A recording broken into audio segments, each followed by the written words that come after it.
Hi guys, I'm Mark Poole. Wanted to get you thinking about several ideas I pulled from the book The Power of Bad, written by Tierney and Baumeister, the two guys who also wrote Willpower.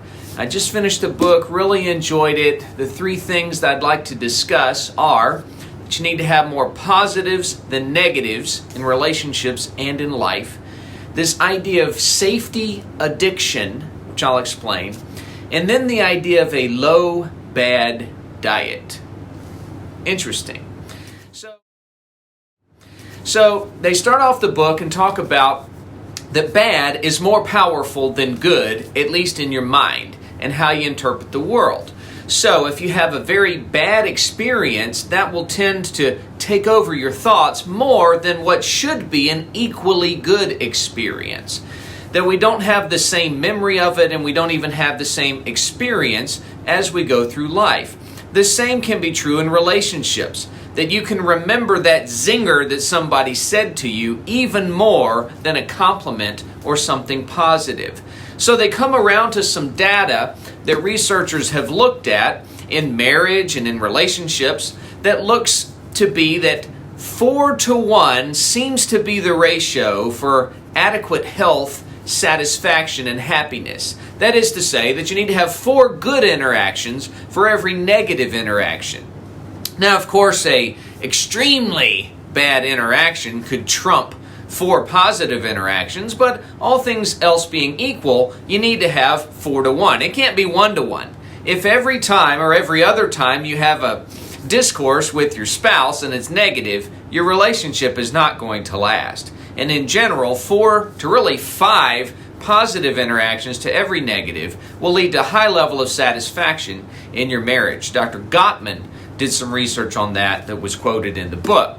But also, just in life, when you have good days and bad days, most people report 3 good days for every bad day. And so if you have 4 good days for every bad day, you're better than average, or you're doing better than most people. If every other day is a bad one, you may have trouble maintaining positivity in life. So another topic that they mention is the idea of safety addiction, that we tend to overemphasize certain risks and underemphasize success. So a great example with safety addiction is the 4th down in football. We're used to most of the time that the team is going to punt unless it's maybe 1 yard to go. That's because it's considered safe from the coach's point of view. If the coach punts, that's what's expected by the fans, and there's no big deal. There's no fault for the coach. But if the coach goes for the play on offense and doesn't get it, that will be remembered by the fans later and he'll get a lot of flack. But researchers have looked at this. Statistically speaking, it does not make sense to punt most of the time. And there's this high school coach, Kevin Kelly, who noticed this. He ran the numbers and decided he was just always going to run an offensive play and not punt unless he was very close to his own goal line, say within 1 yard or something like that. And so now he has a policy to never punt.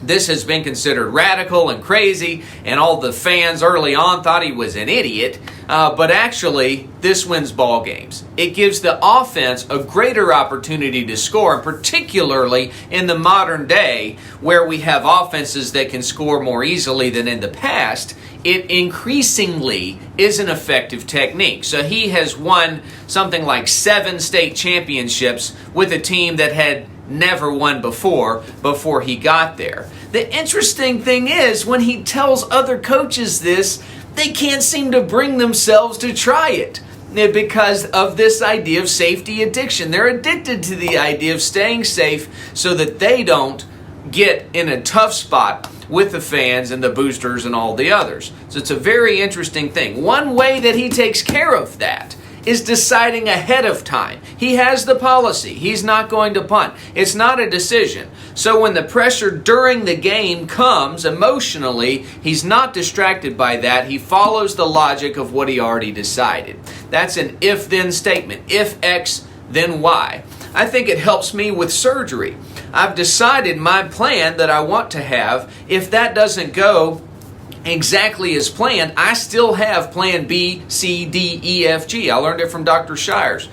And that way I'm not left to my own emotional response. I'm not afraid to try something. I've already planned it out. If X, then Y. This is what I'm going to do, and I'm not stuck in a safety addiction. I've seen surgeons who get paralyzed almost when something unexpected comes up. It's like they didn't think through it ahead of time. They're just sort of poking at the tissues and don't get much accomplished. And I think it's because of this idea of safety addiction.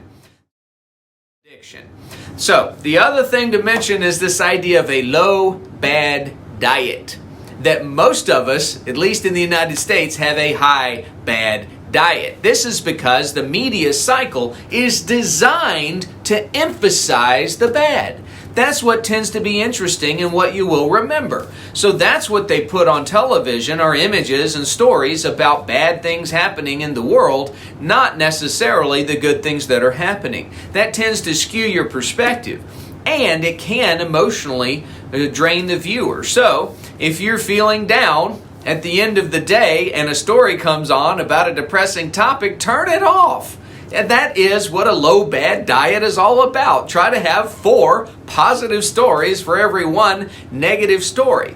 It's interesting that these merchants of bad, as the authors would call them, that's their job, is to have you watch. No longer is journalism about bringing out the truth. Journalism is about having you tune in. So whatever is the most interesting and whatever will keep you tuned in is what they're going to show and what they're going to emphasize. And most of the time, it's something bad, not something good. So keep that in mind. You need 4 positives for every negative in life.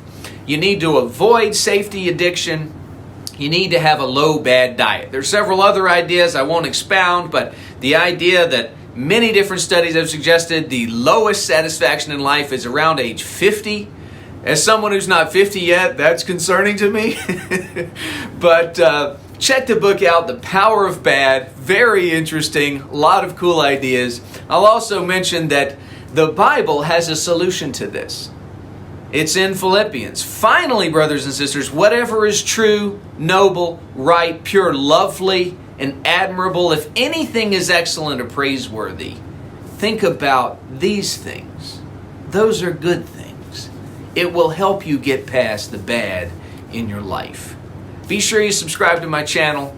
God bless you as you seek to live well.